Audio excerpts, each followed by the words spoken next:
Señor, gracias por esta mañana, gracias por la bendición de estar aquí reunidos. Nos disponemos a estudiar tu palabra, a predicarla, Señor, y nos ponemos en tus manos para que tú nos asistas con tu espíritu y especialmente con estos niños ahora que se disponen a aprender tu palabra.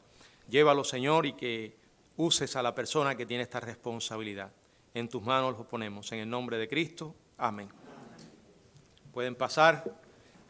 Continuamos con esta serie de mensajes sobre el Sermón de los Olivos, Mateo capítulo 24 y capítulo 25. En esta ocasión estamos en los versos del 32 al 35. Me gustaría leer nuevamente estos versos de la palabra.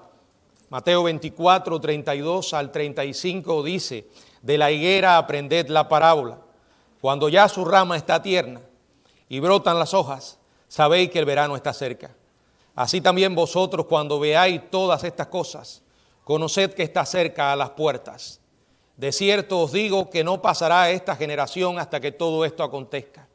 El cielo y la tierra pasarán, pero mis palabras no pasarán.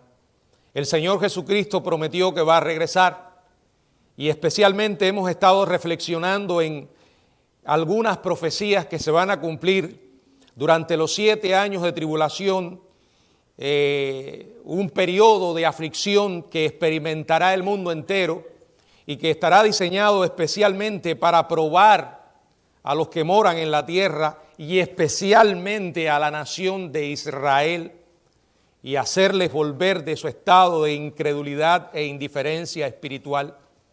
Pero Él lo dijo. De hecho, el 30% de la Biblia es profecía. Él prometió volver otra vez. Podemos creerle. Ahora, cuando uno lee este pasaje, y sobre todo cuando lo lee sin discernimiento espiritual, cuando un incrédulo, más allá, un incrédulo se encuentra con este pasaje, llega a pensar: Jesús se equivocó. Dijo que iba a venir en una generación y no ocurrió. La generación final. ¿Realmente se equivocó Jesús? Bueno, podrían decir más. El Señor prometió, además, que vendría pronto. De hecho, en el libro de Apocalipsis se usa la palabra pronto varias veces. Sobre todo cuando en nuestro idioma la empleamos, esa palabra significa para nosotros inmediatamente.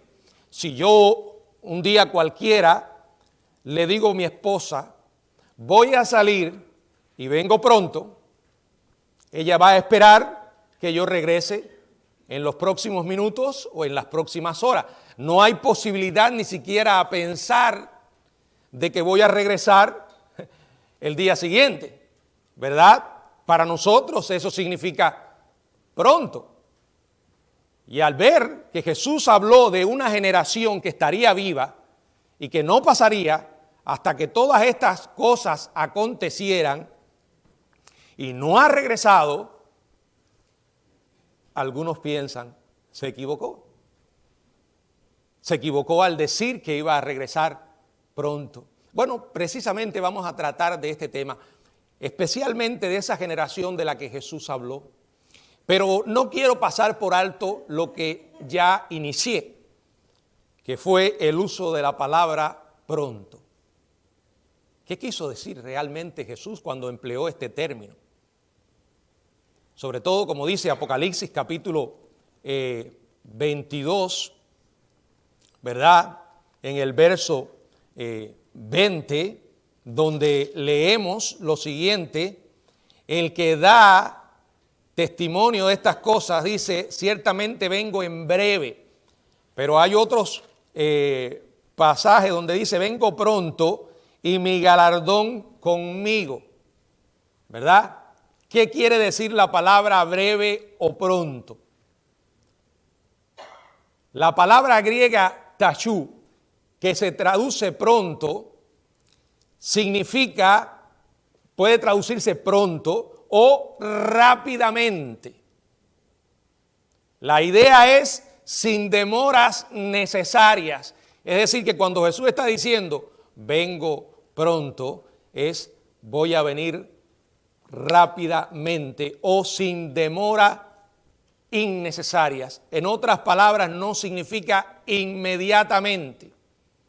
Por ejemplo, la palabra pronto se emplea en varios pasajes más del libro del Apocalipsis, y el significado que parece tener es que cuando se ponen en marcha los acontecimientos que marcarán el comienzo de su llegada, todo se va a producir sin demoras innecesarias. Todo será rápidamente y culminará con su regreso físico, su manifestación gloriosa. Esa es la idea. Es un concepto que apoya la idea de inminencia. O sea, podemos esperar el regreso del Señor en cualquier momento. Recuerden que Pedro nos reitera que Dios no se está demorando en los eventos proféticos. El calendario de Dios es perfecto. En la segunda carta de Pedro, en el capítulo 3, verso 9, encontramos la respuesta a la gran pregunta que muchos hacen: ¿y por qué no ha regresado? Segunda de Pedro, capítulo 3, verso 9, dice la Biblia: el Señor no retarda su promesa, según algunos la tienen por tardanza, sino que es paciente con nosotros, no queriendo que ninguno perezca, sino que todos procedan al arrepentimiento. O sea, cada día que el Señor tarda en venir, según nuestra perspectiva, y digo tarda porque es lo que nos parece a nosotros, pero desde la perspectiva de Dios no hay tal demora. Dios tiene ya en su calendario el momento. Por eso cuando dice Apocalipsis 2:16, por tanto arrepiéntete, pues si no vendré a ti pronto y pelearé contra ellos con la espada de mi boca, es el mismo concepto, rápidamente. Una vez que los eventos comiencen a desencadenarse, no se van a detener. Es la idea también en Mateo capítulo 24, cuando el Señor está hablando de una generación final. De cierto os digo que no pasará esta generación hasta que todo esto acontezca. ¿A qué generación se refiere? Como vamos a ver, se está refiriendo a la generación que esté viva y que contemple todas las cosas que Él estuvo proclamando que van a suceder. Esa misma generación que vean el inicio de estos acontecimientos, verán el final. No, el Señor no se equivocó. El Señor no dio falsas promesas. Él dijo, voy a volver, y nosotros estamos esperando su regreso. Y debemos hacerlo con un sentido de expectación, o sea, vivir cada día como si ese fuera el día en que el Señor regrese por su iglesia, y estar preparados, ya sea que Él venga o que tengas que partir de este mundo y entrar en la eternidad, que estés listo para encontrarte con Dios. Y la manera para hacerlo es arrepintiéndote de tus pecados y aceptando el sacrificio de Jesucristo como tu Señor y Salvador. Pero como nos vamos a detener más en esto de la generación final, lo primero que queremos hablar es la analogía que el Señor emplea en estos pocos versos para explicar lo de esta última generación. Es una analogía realmente sencilla. Dice el verso 32, de la higuera aprended la parábola. Está hablando de la higuera. En Israel eran muy comunes estas plantas. El Señor la emplea como una ilustración. Está empleando un elemento físico para transmitir una verdad espiritual. El Señor desciende al nivel de ellos y trata de ser lo más claro posible para que ellos entiendan de qué se trata. Y repito, emplea la higuera. Esto es algo que Él hace varias veces en sus enseñanzas. En Mateo, en capítulo 7, verso 16, vuelve a usar la higuera. Mateo 21, 19. En el Evangelio de Lucas, capítulo 13, se menciona la higuera. O sea, una y otra vez usa la higuera. Y aquí dice, aprendan de la higuera. Aprendan la enseñanza de la higuera. Por eso dice, de la higuera aprended la parábola. La palabra aprended significa entiendan. Aplíquenla a su propia vida. Les voy a revelar un hecho, un acontecimiento, y se los estoy ilustrando con una planta. Y la idea es esta. Cuando la higuera, su rama está tierna y brotan las hojas, sabéis que el verano está cerca. En otras palabras, cuando la savia comienza a fluir hacia la rama y la va haciendo tierna y van brotando hojas nuevas en el árbol, uno puede saber que el verano está cerca. O sea, en aquella cultura, en aquella época, hasta los niños sabían que cuando una higuera estaba en periodo de brotes, significaba que era primavera y que el verano pronto vendría. Y entonces ellos podrían cosechar los higos maduros. Para alguien que me decía que no sabía que era una higuera es una planta de higos. En esta parábola de la higuera, Jesús, repito, solo está ilustrando a los discípulos acerca de que cuando las señales que hasta aquí hemos estado mencionando y de las que hemos estado predicando y que se van a cumplir durante los 7 años de tribulación, el momento de su regreso estará muy cerca. Recuerden que aquí cuando hablamos del momento de su regreso, nos estamos refiriendo a su manifestación gloriosa. Ya no estamos hablando del arrebatamiento. El arrebatamiento se produjo 7 años antes. Y después de 7 años, Él va a regresar. Esa es la analogía. Esa es la ilustración. Ahora veamos la aplicación que el Señor hace de esta parábola en la que emplea la higuera. Una aplicación que dice, verso 33 y verso 34. Así también vosotros. O sea, hay un paso de la historia, de la ilustración a la aplicación. Y eso lo indican las palabras del verso 33, así también vosotros. Recuerden que está hablando a la generación, aquí está haciendo énfasis en los judíos, en Israel. Cuando dice ustedes, vosotros, está incluyendo a Israel y mucho más allá a los que estén vivos durante aquellos días. Cuando veáis todas estas cosas, no está hablando a los discípulos que le estaban escuchando en ese momento simplemente. Sus implicaciones van mucho más allá. Conoced que está cerca a las puertas. Tenemos que ubicar claramente el contexto en el que el Señor está hablando. Usted no puede tomar un pasaje de la Biblia y sacarlo de su contexto para convertirlo en un pretexto para justificar algo que usted quiera justificar.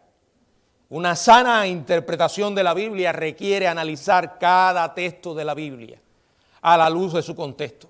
Y cuando estoy hablando del contexto me estoy refiriendo a lo que viene antes de ese verso y lo que continúa después. Y aquí Jesús hace una aplicación sencilla. Dice todas estas cosas. Así también vosotros cuando veáis todas estas cosas. Se está refiriendo a lo que ha estado hablando. ¿De qué? Bueno, por ejemplo, los dolores de parto, del verso 4 al 14. Pero hay más. Se refiere también a la abominación desoladora que mencionó en el verso 15.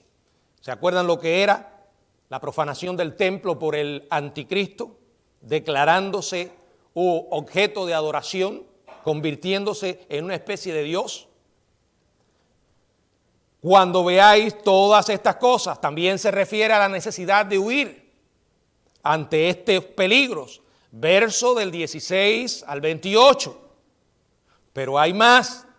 Todas estas cosas también se refieren a lo que vimos en el último mensaje. La conmoción catastrófica del universo. En el verso 29. La idea es, cuando ustedes vean todas estas cosas de las que yo he estado hablando, los dolores de parto, la abominación desoladora, la necesidad de huir a causa de los peligros inminentes, la conmoción catastrófica del universo, todo esto indicará que estoy regresando, que mi regreso está cerca. Como la higuera indica el verano, indica además que el tiempo de la cosecha está cerca, así también todos estos acontecimientos indican que mi regreso personal está muy pronto, cuando apareceré en gloria. Cuando estas señales ocurran, el Rey Divino estará a las puertas. Miren, es absurdo querer aplicar esto a los discípulos, por cuanto ellos no vieron ninguna de estas cosas. Y si alguno quiere hacer una gimnasia, retorciendo los versículos, dándole interpretaciones alocadas o alegorizando hechos que evidentemente son literales, van a tener un problema cuando lleguen al verso 29, que dice: e inmediatamente después de la tribulación de aquellos días, el sol se oscurecerá y la luna no dará su resplandor y las estrellas caerán del cielo y las potencias de los cielos serán conmovidas. Si alguno quiere limitar todos estos hechos simplemente al pasado, a Antíoco Epífanes con su tipo de abominación desoladora en el pasado, o la pasada destrucción de Jerusalén en el año 70, se van a cruzar con el gran problema de que no van a poder hacer ninguna gimnasia con el verso 29, porque es evidente que esto no ha sucedido. Y cuando esto suceda, inmediatamente después, el Señor va a regresar. Va a regresar. Es más, el Señor enfatiza la idea un poco más. Y ahí aparece el texto, que para algunos es un dolor de cabeza. Pero ese dolor de cabeza habla más de nosotros que de Dios, de nuestra incapacidad para entender el plan de Dios a veces, pero y nuestra incapacidad para interpretar de una manera sana las Escrituras. El verso 34, de cierto os digo, que no pasará esta generación hasta que todo esto acontezca. ¿Quiénes serán esta generación? Hermanos, los que estén vivos durante este tiempo del que el Señor ha estado hablando. La idea es: lo que suceda no va a tomar más allá de una generación. Es más, solo será un periodo de 7 años. Las señales de Mateo capítulo 24 y capítulo 25 se van a experimentar dentro de una generación. La generación que esté viva cuando Cristo regrese. Y usted dirá, pastor, pero yo he visto personas que han usado señales de Mateo 24. Recuerden que cuando estamos hablando de esas señales que se usan hoy para hablar de lo que está sucediendo y se va intensificando, no es interpretación del texto, es aplicación de un texto. Hay una diferencia entre interpretación y aplicación. Los textos de la Biblia tienen una sola interpretación correcta. Una sola. Ahora, pueden tener varias aplicaciones. ¿Por qué digo esto? Porque si ahora mañana usted dice, me voy a volver teólogo, y empieza ahí a estudiar la Biblia, como me ha pasado, he conocido gente de todo tipo en esto. Recuerdo una vez una señora que se me apareció con una libreta llena de notas, de ideas que había encontrado en temas bíblicos. Nunca había leído algo tan descabellado. Me parecía estar viendo una novela de ficción basada en algunos textos de la Biblia. Bueno, si a usted le pasa eso y comienza a encontrar interpretaciones raras que no se parecen en nada a las interpretaciones que otros que se han dedicado por años a estudiar las Escrituras, probablemente usted esté interpretando erradamente las Escrituras. Pero tiene una sola interpretación, aunque pueden tener varias aplicaciones. Mateo 24 históricamente ha tenido varias aplicaciones, pero la interpretación es evidente por los elementos que Jesús menciona. Judea, abominación desoladora, el elemento de la azotea, huyan. Está hablando en un contexto judío. Aun cuando menciona elegidos o escogidos, está hablando de convertidos durante la tribulación. Ahí no aparece la iglesia, no menciona a la iglesia. Las hojas de higuera representan los dolores de parto y las demás señales de la venida de Jesús que ha estado mencionando en este capítulo y de lo que hemos estado predicando una y otra vez. Y repito, la generación a la que se refiere es las personas que estén vivas en ese momento.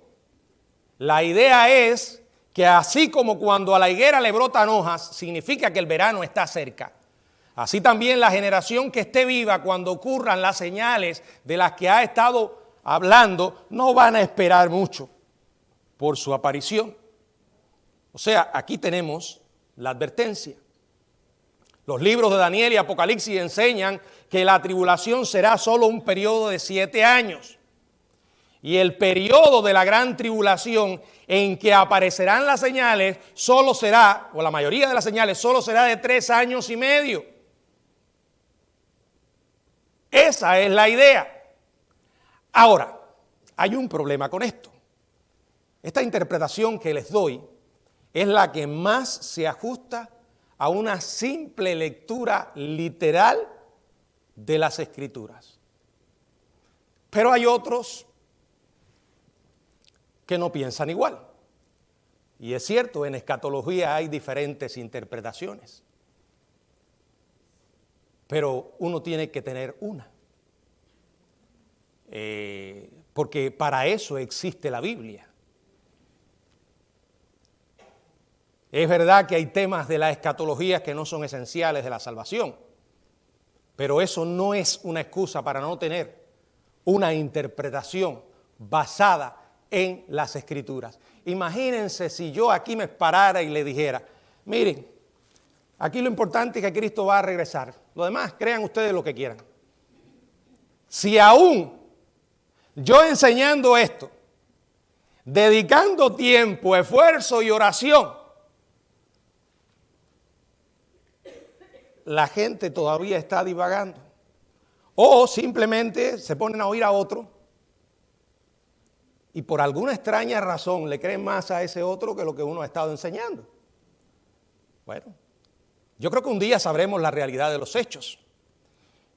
Soy y ya lo he dicho, pretribulacionista por convicción, no porque me lo enseñaron. Cuando decidí estudiar estos temas, estudié profundamente el tema por la Biblia. Y cada día vivo más convencido que las cosas van a suceder de esta manera. Porque basados en el principio de la interpretación literal de las Escrituras, es que llegamos a esta posición. Y nosotros creemos que la Biblia debe entenderse literalmente, a no ser que el sentido literal no tenga sentido. No quiere decir que porque entendamos las profecías literalmente, no entendemos también que el Señor usa símbolos. El libro de Apocalipsis está lleno de símbolos. Pero el problema con esto es que cuando comenzamos a simplemente alegorizar, y si usted se toma un poco de tiempo para averiguar cómo llegó la alegoría a la iglesia, se va a dar cuenta que fue simplemente la filosofía pagana de los griegos que la metieron en la iglesia. Y uno de los primeros que hizo esto fue Orígenes. Luego uno de sus discípulos le siguió. Alguien que admiro por su sana doctrina en muchos aspectos, pero en escatología se equivocó. Simplemente se equivocó. Fue un discípulo de Orígenes, que por cierto la Iglesia Católica se lo llevó para ellos, que es Agustín de Hipona. Pero así fue como empezó esto de la alegoría. Y el peligro con alegorizar las Escrituras, y sobre todo los temas de la segunda venida de Cristo, es que cuando usted abre la puerta a eso, está abriendo la puerta a todo tipo de interpretación. Y yo siempre he creído lo que dice la Biblia, acomodando lo espiritual a lo espiritual. La Biblia se interpreta a sí misma, comparando escritura con escritura. Ahora, hay una posición que enseñan que esa generación son los que van a estar vivos durante el tiempo final. Y hay dos opiniones básicas en cuanto a esa gente futura. Los postribulacionistas sostienen que el arrebatamiento tendrá lugar después de los 7 años. O sea que la iglesia pasará por la tribulación. Y que esa generación de la que habla Jesús son los redimidos vivos que estarán en la tierra si la tribulación ocurre en su tiempo. O sea, esta posición destruye totalmente el concepto de inminencia. O sea, quien cree esto ya no puede estar esperando que Cristo venga en cualquier momento. Es imposible. Y entonces, ¿qué va a estar esperando? Que aparezca primero el anticristo, que aparezca el falso profeta. Por eso cada vez que se levante un loco por ahí que aterrorice a la gente, ahí está el anticristo. Por eso cada vez que decidan ponerle vacunas a las personas, ahí está la marca de la bestia. O el microchip que le quieren implantar a las personas. Y la gente vive en esa locura. Si Cristo va a venir, pero primero tiene que pasar esto, la abominación desoladora. Yo no puedo ajustar eso con una posición en la que se esperaba el regreso del Señor en cualquier momento. No significa que tiene que ocurrir ahora mismo. Significa que puede ocurrir en cualquier momento. Y ya ustedes recordarán el ejemplo que he puesto muchas veces del apóstol Pablo cuando habló del rapto en la primera carta a los Tesalonicenses, capítulo 4, y dijo, luego nosotros, los que hayamos quedado, no solo se equivocó Cristo según esta posición, entonces también se equivocó Pablo. ¿Se dan cuenta? Pablo pensaba estar vivo cuando el Señor regresara por la iglesia. Eso se llama inminencia. Pero también estaba preparado para morir si tenía que morir. O sea que según los postribulacionistas, la generación final serán los que están vivos cuando todo esto pase. Entonces el Señor viene por los santos, ahí va a ocurrir el rapto, porque ellos también creen en el rapto. Eso es algo que aquellos que atacan el rapto y que se burlan del rapto, porque no se trata, y ese es mi problema, de que piensen de manera diferente. Hay gente que piensa de manera diferente y los respeto, pero no se ponen en YouTube a estar atacando a los que piensan diferente y a burlarse del arrebatamiento de la iglesia, porque se burlan. Y ellos también creen en el arrebatamiento. Por ejemplo, el postribulacionismo, que dice que vamos a pasar por la tribulación, dice después de la tribulación, entonces el Señor viene por el rapto. Tienen que creerlo, porque si no, ¿qué van a hacer con Primera de Tesalonicenses 4? Donde dice seremos arrebatados. No lo pueden sacar de la Biblia. Entonces el Señor viene por los santos, se los lleva al aire, no sé para qué, es lo que ellos llaman, o lo que se llama la interpretación del yoyo. ¿Sabe lo que es el yoyo? ¿No? Usted tira un yoyo y el yoyo regresa, creo que se llama así, ¿no? Ese aparato. Esa es la posición del yoyo. Pero hay otra posición. Los pretribulacionistas, y ahí estamos nosotros. Y por cierto, que ustedes saben que estamos orando por la declaración de fe de la Iglesia Bautista, que llegará un momento en que será aprobada por la Iglesia. En nuestros artículos de fe definimos claramente lo que nosotros creemos como pretribulacionistas. ¿Por qué? Porque ustedes tienen, no sé, como quieran verlo, han tenido pastores durante todos estos años que han creído exactamente esto y lo han enseñado. Algunos han hablado menos y otros hemos hablado más, que hasta nos han tenido que decir, descansa de eso. Pero así evitamos que mañana se aparezca alguien que enseñe otra cosa. Y miren, aunque parezca una bobería, puede dividir una iglesia. Así de simple. Puede dividir una iglesia. Los pretribulacionistas sostenemos que la iglesia, los creyentes, los convertidos de hoy, seremos sacados de este mundo justo antes de los 7 años de tribulación. Eso no significa que no vamos a pasar tribulaciones, tampoco significa que no vamos a enfrentar sufrimientos y pruebas, pero hay una diferencia entre tribulaciones y tribulación o la gran tribulación. ¿Por qué creemos esto? Se lo voy a mencionar rápidamente.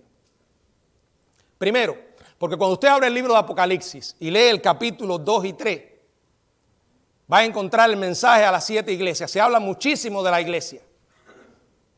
Luego, en el capítulo 4 y 5, habla de la iglesia en el cielo. Pero cuando usted llega al capítulo 6, que comienza la tribulación, no se menciona más a la iglesia. Hasta el capítulo 19. No se menciona más la iglesia. Segundo, en el Nuevo Testamento existe un total silencio de instrucciones para la iglesia en cuanto a cómo soportar las calamidades y conducirse durante la tribulación. En las epístolas no se habla de esto para la iglesia. No veo a Pablo escribiendo en alguna de sus cartas, cuando el anticristo quiera ponerle las marcas, no se dejen marcar, el 666. No menciona eso para nada. Tercero, si es al final de la tribulación, como dicen los postribulacionistas, que va a ocurrir el arrebatamiento, no tiene sentido. La iglesia no solo que no se salvaría de los tormentos de la tribulación, y yo trato de imaginarme que un novio deje a su novia teniendo todo el poder para evitarlo, pasar por semejante tragedia. Y sobre todo porque una y otra vez la Biblia dice que durante ese periodo lo que vamos a estar viendo será la ira misma de Dios. Vaya, esto no encaja con la ilustración que el Señor empleó. O sea, si la iglesia tiene que pasar por la tribulación, no se va a salvar de ella, sino no solo eso, sino que cuando el Señor regrese por ella, inmediatamente vuelve otra vez. Y aquí sale una pregunta. ¿Quiénes se van a quedar entonces en la tierra para habitar el milenio? Se sigue enredando la pita. Sobre todo porque en el milenio van a haber personas con naturaleza todavía pecaminosa, que tendrán la posibilidad de reproducirse. En el milenio solo van a entrar redimidos. Pero ¿qué redimidos son los que van a entrar si la iglesia se fue con el Señor? Los no redimidos, recuerden que serán destruidos. Y los santos regresan del cielo, o que regresan del cielo tendrán cuerpos espirituales y no se casarían ni tendrían familia. Lo dijo el Señor, Mateo 20:30. Sin embargo, la Biblia enseña el milenio, donde la vida va a durar muchísimos años, donde los niños van a nacer niños y donde al final habrá una rebelión. ¿Dónde van a sacar a esas personas? Cuarto, el Señor le prometió a la iglesia de Filadelfia una promesa, pero esa promesa tiene una aplicación general para todas las iglesias. Le dijo, les voy a guardar de la hora de prueba que ha de venir sobre el mundo entero, para probar a los que moran en la tierra. Quinto, Juan 14, Jesús dijo, voy pues a preparar lugar para vosotros. Y si me fuere y os preparare el lugar, vendré otra vez y os tomaré a mí mismo. ¿Qué dice allí? Cuando Él tome a sí mismo, porque Él usa la ilustración a mí mismo. Me estoy tomando yo mismo. Qué tremendo. Es la iglesia. Es su cuerpo. Por eso es que Él dice, me estoy tomando a mí mismo. Os tomaré a mí mismo para que donde yo estoy, y tú dirás, pero ¿cómo Él va a estar si está en la tierra? Él es Dios y estaba lo mismo en la tierra que en el cielo. Para que donde yo estoy, vosotros también estéis. Ahí dice, los voy a recoger y los voy a llevar al cielo.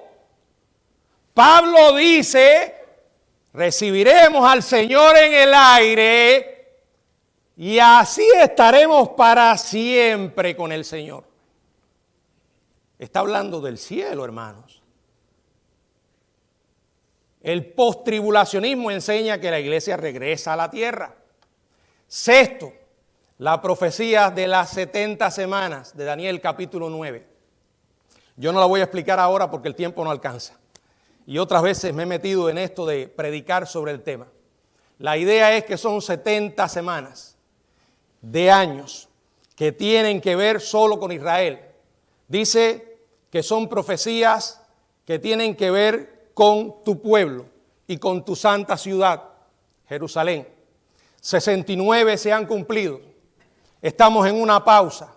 Falta una semana de años por cumplirse. Y en las 69 anteriores no tuvo nada que ver la iglesia.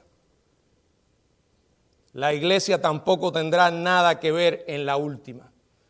Tiene que ver con Israel y los convertidos durante esos días.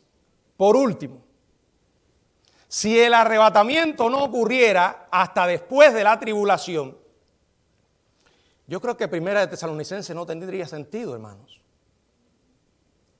Yo quiero buscar el pasaje del que yo he hablado tantas veces, y no solo yo. Miren, este es el pasaje del que más se predica en todos los funerales. De verdad, yo creo que cada vez que un pastor va, si no lo predica en el culto antes del entierro, el pastor lo abre junto a la tumba y lee Primera de Tesalonicenses 4 del 13 al 17. Recuerden que esta carta fue escrita porque ellos pensaban que ya estaban en el día del Señor y que se habían perdido el arrebatamiento y por eso estaban atribulados. Si Pablo les hubiera enseñado, no, ustedes van a pasar por la tribulación, no iban a sorprenderse, pero estaban preocupados. Verso 13, tampoco queremos, hermanos, que ignoréis acerca de los que duermen, para que no os entristezcáis como los otros que no tienen esperanza. Fíjense, está hablando de esperanza y de no esperanza. Porque si creemos que Jesús murió y resucitó, así también traerá Dios con Jesús a los que durmieron en él. Por lo cual os decimos esto en palabra del Señor. Y aquí fue donde cité ahorita de que Pablo pensaba estar vivo cuando esto ocurra. Que nosotros que vivimos, que habremos quedado hasta la venida del Señor, no precederemos a los que durmieron. Porque el Señor mismo, con voz de mando, con trompeta, con voz de arcángel y con trompeta de Dios, descenderá del cielo. Y los muertos en Cristo resucitarán primero. Otra vez vuelve a reflejar la esperanza en la inminencia. Verso 17, luego nosotros, los que vivimos, los que hayamos quedado, seremos arrebatados juntamente con ellos en las nubes para recibir al Señor en el aire y así estaremos para siempre con el Señor. Ahora el verso 18. Por tanto, alentaos los unos a los otros con estas palabras. Como que hay un problema, si es real, que todo ese infierno, prácticamente, como podemos llamarlo, porque Apocalipsis lo habla, de sufrimiento y dolor, la iglesia lo tiene que pasar. Dígame, ¿usted va a encontrar aliento? Ese aliento esperanzador en el regreso del Señor, igual que si cree que el Señor antes de todas esas tragedias lo va a sacar del mundo. ¿De verdad podemos encontrar aliento en esas palabras? No, yo creo que lo que un cristiano estaría orando sería esto, de verdad. Señor, por favor, llévame antes. De verdad, Señor, tú eres soberano, que se haga tu voluntad. Pero si me sacas antes que aparezca el anticristo, si me evitas el juicio de los sellos, las trompetas y las copas, Señor, sácame antes. No importa, si me da un infarto, sácame antes. Ya ahí empezamos a tener un problema. Me sería imposible levantarme todos los días, mirar al cielo y decir, hoy puede ser el día, ¿no? De verdad, cuando empiezo a tener problemas, como todos, preocupaciones por enfermedades, por problemas con la familia que quizás están sufriendo, con alguien que amábamos y murió, cuando las cargas se hacen cada vez más pesadas, no podría decir hoy puede ser el día, ¿no? Porque sabemos entonces que varias cosas tendrían que suceder. Miren, para empezar, no podríamos estar esperando el Señor en cualquier momento porque los judíos ni siquiera tienen templo. Agarre, entienda. No tienen templo y tienen que reconstruir el templo antes que se produzca la abominación desoladora. Quiere decir que todos los días estaré, mira, esos que critican, que dicen que nosotros tenemos una exégesis de periódico, porque lo que hacemos es hablar de los acontecimientos actuales, ellos también tendrían que hacerlo. ¿Sabe por qué? Porque estarían viendo el anticristo en cualquier persona, el falso profeta en cualquier persona. A ese de pelo blanco, ese de Argentina, ese que dice Che, ese viejito comunista, ese es el falso profeta. Bueno, el anticristo, ¿dónde lo voy a encontrar? Bueno, Biden no, porque ya Biden está para... Trump, sí, Trump podría ser, ¿de verdad? Pero la verdad que ese carácter de Trump no encaja con el anticristo. No encaja, como dice la Biblia, que va a venir con un arco sin flechas, cayéndole bien a todo el mundo. No puedo imaginar al anticristo hablando las cosas que dice Trump. Entonces, ¿quién es el anticristo? Bueno, el yerno de Trump, que no sé ni cómo se llama. O quizás, no sé, Milei. ¿Se dan cuenta, hermanos, las implicaciones de una escatología retorcida? Yo no voy a olvidar durante el COVID cuánta gente me preguntaban, porque como nos sobraba el tiempo, nos poníamos a ver toda tontería que se publica en YouTube Y la gente me decía, ¿qué usted cree de la vacuna? Me puedo vacunar y si me vacuno y con la vacuna me implantan el chip. Y la Biblia dice que después que estemos marcados no hay esperanza, no hay escape. Hermano, yo no creo eso. Si usted no se quiere vacunar, que sea por otra razón, su decisión, pero no porque es la marca de la bestia. Ah, no, pastor, usted no vio el video allá en un mercado en Israel donde la gente entra y todo es con chip, un chip que tiene en la mano, esa es la marca. Miren, hermano, sí podemos decir que la tecnología para la marca de la bestia existe y que cuando aparezca el anticristo y la implemente no va a tener problemas con eso.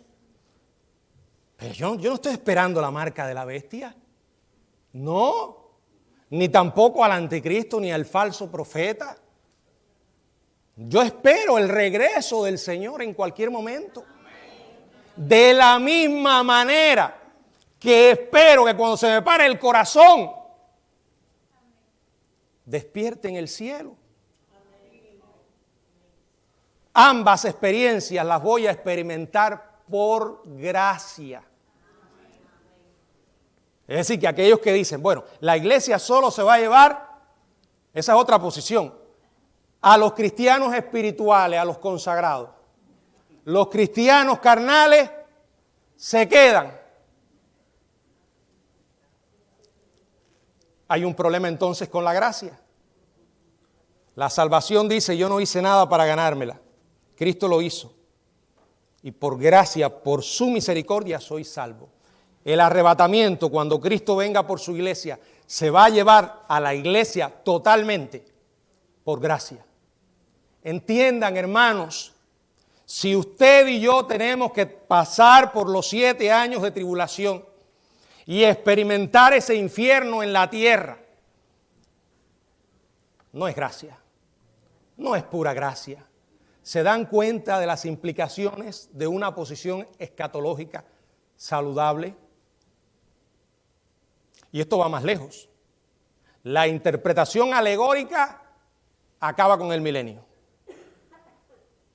Acaba con el milenio. Según ellos, ya nosotros estamos en el milenio.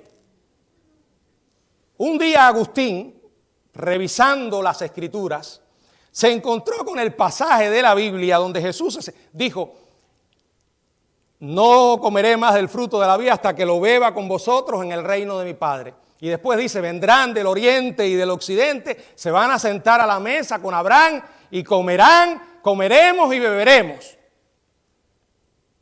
Agustín le había ido tan mal, yo lo entiendo, en su vida anterior sin Cristo, que dijo, no, esto no puede ser literal.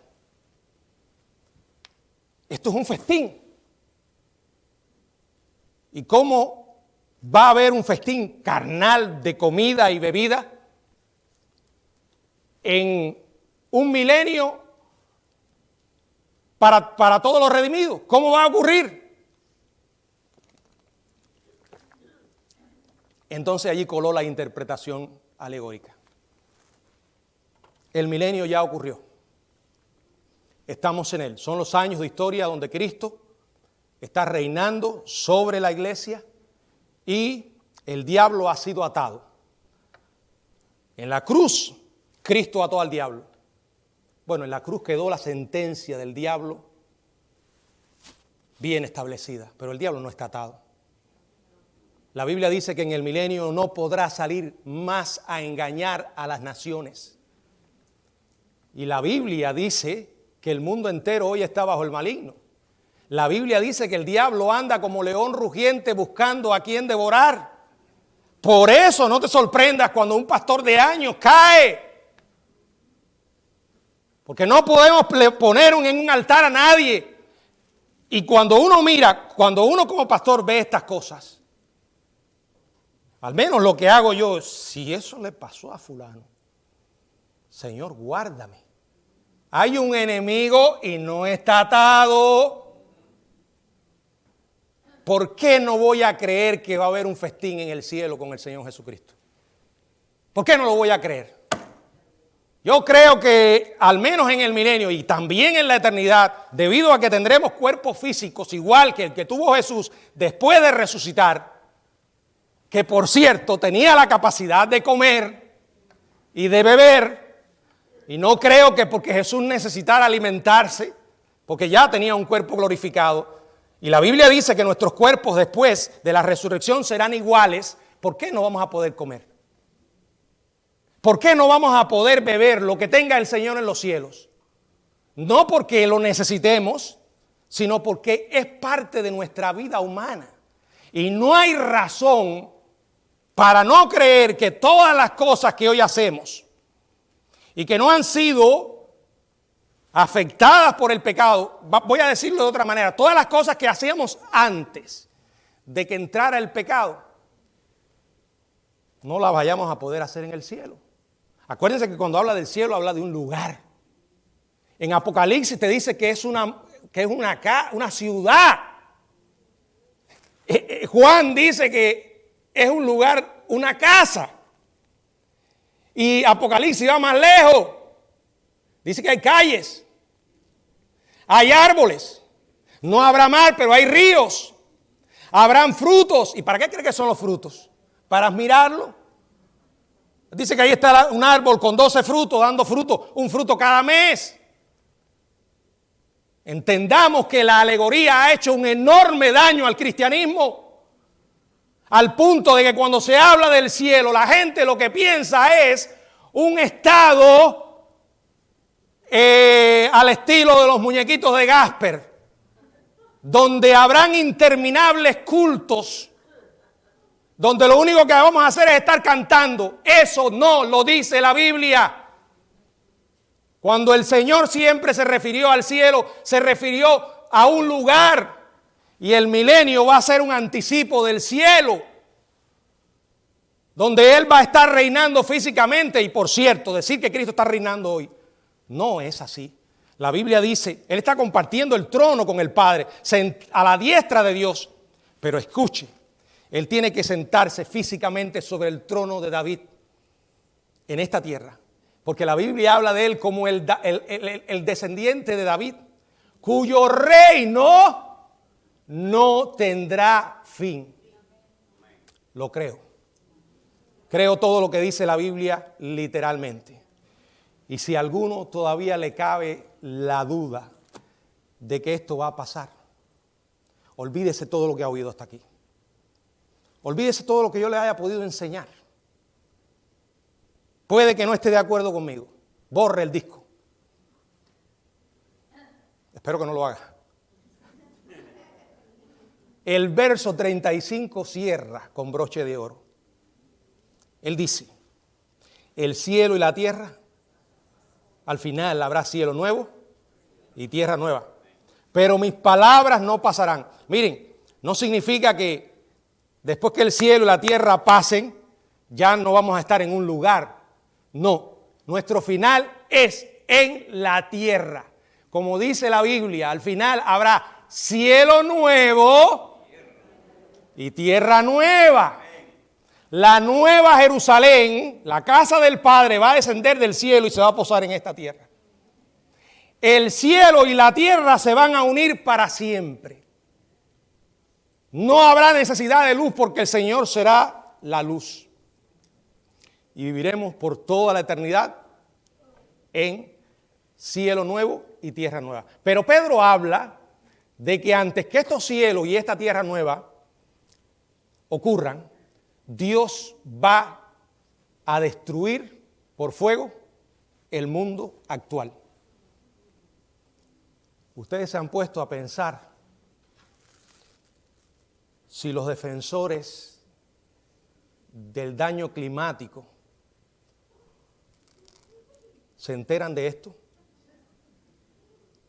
Por eso a veces me choca ver cristianos en esta bobería. No, que si todo lo que está pasando es el cambio climático. Yo no estoy diciendo que no debemos cuidar la creación, pero esta creación es desechable. Desechable, porque dice la palabra que los elementos ardiendo. Si usted duda de lo que yo le estoy diciendo, léase lo que dice Pedro en 2 de Pedro 3:10. ¿Verdad? Ahí está.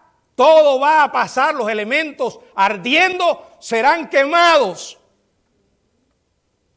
Y habrá cielo nuevo y tierra nueva. No hay razón para pensar que sea diferente a lo que hoy tenemos. Pero será un mundo purificado, un mundo transformado, un mundo nuevo. Pero será material. Sí, cómo no.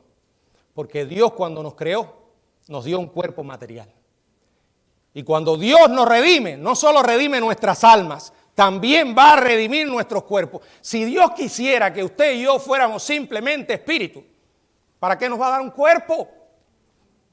Piénselo. Un cuerpo con la capacidad de hablar, de comer, de ser reconocido, que cuando yo vea al hermano Carlos en el cielo, voy a saber que es Carlos, no este Carlos que está aquí acabado.